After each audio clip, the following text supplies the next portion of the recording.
안녕하세요. 제가 세 번째로 뽑아온 책은 C.S. 루이스가 지은 스크루테이프의 편지입니다.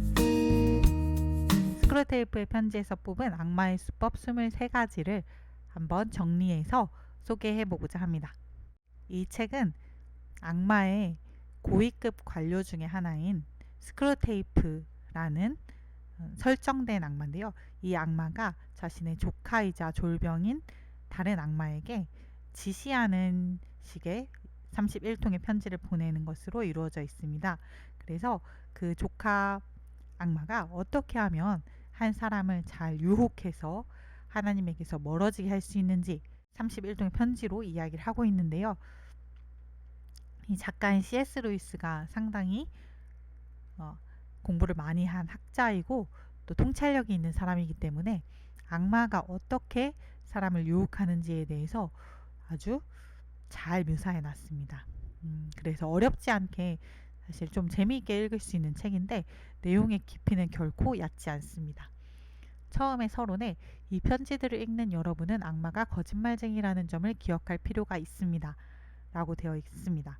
그래서 지금 이 책에서 나오는 모든 내용들은 거짓말이다. 이것을 기본으로 하고 전제로 하고 책을 읽으면 아주 유익한 책입니다. 악마의 수법 첫 번째, 현실의 체감만을 실제의 삶으로 여기게 만들어 관념적인 것을 소홀히 여기게 만든다. 현실의 체감이라는 것은 눈으로 보고 귀로 듣고 입으로 맛보고 할 수 있는 그런 것들이죠. 또 접촉할 수 있는 것들이요. 그런 것들만 실제의 삶으로 여기게 만들어서 관념적인 것, 영적인 것들은 전혀 실제가 아닌 것처럼 여기게 만드는 것이 악마의 수법 첫 번째로 소개되고 있습니다. 악마의 수법 두 번째는요. 교회에 처음 나가기 시작한 경우에 교회에 있는 사람들의 결점을 보고 이렇게 부족한 사람들이 믿는 하나님이라면 그 하나님도 별것 아니겠구나 이렇게 생각하고 교회를 불신하게 만드는 것입니다. 자기가 얼마나 부족했고 그것이 어떻게 용서받았는지 그런 것들은 생각하지 못하게 하고요. 다른 사람들의 결점에 집중하게 해서 교회를 불신하게 만드는 방법입니다. 악마의 수법 세 번째로 제가 찾아낸 것은요. 악마의 수법 1과는 대조적으로 내면과 영혼에만 집중하게 하여서 영적인 기도만 하게 하고 실제 문제를 무시하게 하는 것입니다. 악마의 수법 1에서는 체감할 수 있는 것들만 실제라고 믿게 만들었다면요. 이번에는 내면과 영혼만이 중요하다. 실제 문제는 무시해도 된다 라고 가르치는 것입니다. 그래서 신앙이 실제 삶의 변화로 이어지지 못하도록 합니다. 악마의 수법 네 번째는요. 인간이 죽음을 생각하지 못하도록 하는 것입니다. 이런 점에서 스크루테이프 같은 악마의 입장에서는 사람들이 전쟁통에서 죽음을 준비하며 죽는 것보다 값비싼 요양원에서 죽음을 잊은 채로 살다가 죽는 편이 악마에게 유리하다 이렇게 이야기하고 있습니다. 악마의 수법 다섯 번째, 일어나지 않은 미래의 일에 매달리게 하여서 두려움을 심고 지금 이 순간에 집중하지 못하게 하는 것입니다. 미래는 어떤 일이 일어날지 우리가 전혀 예측할 수가 없습니다. 근데 이 미래에 매달리게 해서 현재를 마비시켜버리는 방법입니다. 악마의 수법 여섯 번째, 매일 만나는 이웃들을 미워하게 하여서 미움은 실제가 되게 하고 멀리 떨어져 있는 사람들에게는 선의를 갖게 해서 사랑을 상상의 차원에 머무르게 하는 것입니다. 악마의 수법 일곱 번째, 원수라는 말이 이 책에 자주 나오는데요. 악마의 입장에서 원수이기 때문에 이 책에서 하나님을 가리킵니다. 원수가 만든 쾌락을 악마가 이용한다고 나옵니다. 쾌락 자체는 하나님이 만드신 것이지만 사단은 이 쾌락을 이용해서 인간이 진심으로 좋아하는 것을 할 때 느끼는 그런 긍정적인 진짜 쾌락은 즐기지 못하게 하고 원수가 금지한 때, 금지한 방법과 수준으로 즐기게 합니다. 그래서 쾌락은 사실 느끼지 못하게 하면서 쾌락에 대한 갈망만 증대시키는 방법입니다.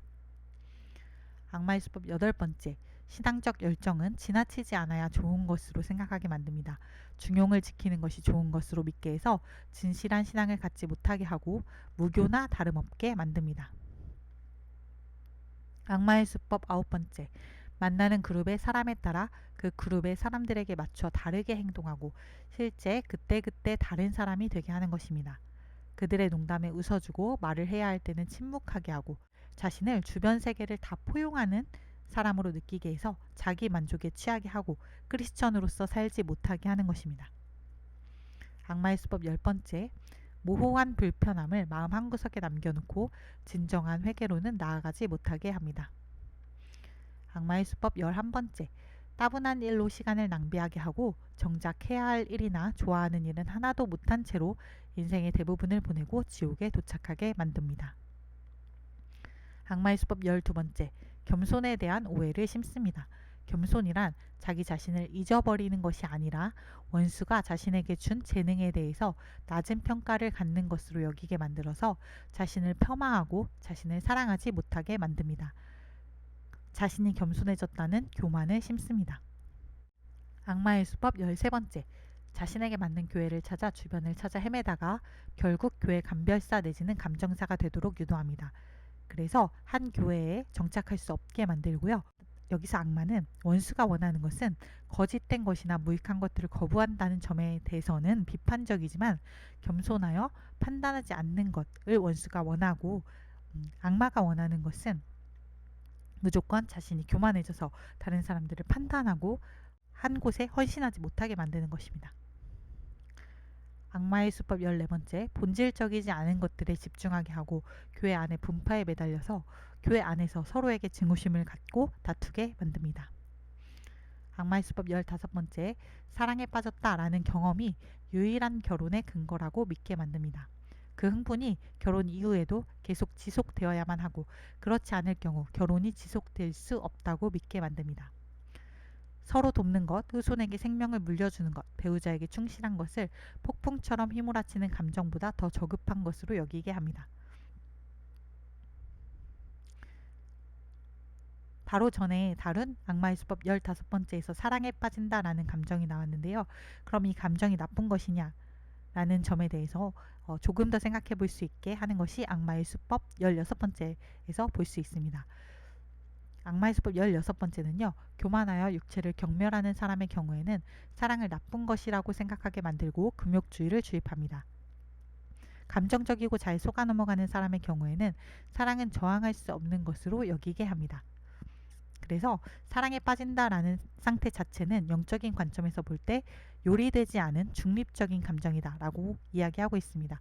어떻게 쓰느냐에 따라서 악마에게 유리할 수도 있고 또 원수가 원하는 것일 수도 있다는 것입니다. 원수가 성적 욕망을 느끼는 양자 사이에 쓸데없이 애정을 끼워 넣었다라는 말이 나오는데요. 여기서 볼 때 이 애정은 원수가 원하는 것이라고 할 수 있겠죠. 악마의 수법 17번째는요. 시대와 유행에 따라 달라지는 성적 취향에 매달리게 하는 것입니다. 배우자를 영적으로 도와주며 행복하고 풍성한 결혼 생활을 이루어가게 할 만한 신부감이나 신랑감으로부터 남자와 여자를 갈라놓고 그저 자기가 끌리는 대상만을 찾아 헤매게 합니다.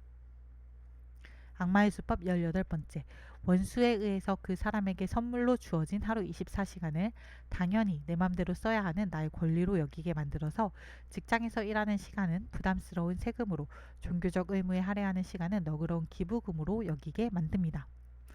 악마의 수법 19번째, 역사적 예수를 연구하여 예수를 뛰어난 인물 중 하나로 받아들이게 하고 기독교가 진리이기 때문이 아니라 무언가 다른 이유, 사회 정의를 실현하기 위해서 기독교적 교리가 유익하다라는 이유 등 때문에 믿도록 선동합니다. 악마의 수법 20번째, 무지와 순진함을 이용해 불신자 외부인들을 어리석고 우스운 사람일 것이라는 억측을 하게 합니다. 불신자의 말은 우스워하는 태도로 받아들이게 합니다. 특히 믿는 집안에서 자란 사람의 경우 장점이 많지만 이런 부분을 공격할 수 있다 이렇게 이야기합니다. 악마의 수법 21번째, 형식적인 비이기주의의 태도를 갖게 한다. 상대방의 뜻을 지레 짐작해서 위하는 것처럼 하면서 이타적인 것처럼 하면서 자기 의에 취해서 만족하게 하는 것입니다. 실제로 상대방의 뜻은 잘 알지 못합니다. 상대방의 뜻에 내 뜻을 양보하는 데서 진정한 기쁨을 느끼는 상호 수용의 상태에 도달하지 못하도록 합니다. 악마의 수법 22번째, 기도에 대한 의심을 심습니다. 기도한 대로 되지 않을 때는 기도해보았자 소용이 없다는 태도를 갖게 하고 기도가 이루어졌을 때는 기도를 하든 하지 않았든 어차피 일어날 일이었다는 태도를 갖게 합니다. 기도가 이루어졌을 때 이것을 하나님이 하셨는지 우리가 이것을 증명하는 것은 매우 어려운 일이기 때문에 이렇게 속이는 것이 가능하다고 이야기하고 있습니다. 시간의 제약을 받는 인간이 영적인 세계를 육체의 세계에 끌어다 맞추려고 노력하기 때문에 이렇게 속이는 것이 가능한 것입니다. 악마의 수법 마지막 23번째로 제가 뽑은 것은요. 풍요로운 중년기에 높아지는 명성과 넓어지는 교제권, 나는 중요한 사람이라는 의식 등을 통해서 이 땅을 편안한 고향처럼 여기게 하고 영적 세계에 대한 관심을 끊게 만드는 것입니다. 책 정리를 마무리하고자 합니다. 이 책은 정말 좋은 책으로 추천을 드리고요. 읽을 때마다 느끼는 것이 다릅니다. 한 올해 읽었으면 한 2년 후에 읽고 또 2년 후에 읽고 이런 식으로 내 생각이 좀 익어갈 때마다 읽으면요. 그때그때 느끼는 것이 다르고 나에게 와닿는 구절이 다르기 때문에 그리고 정말 깊이 있는 통찰력으로 쓰여진 책이기 때문에 꼭 옆에 두고 읽으실 것을 권합니다. 감사합니다.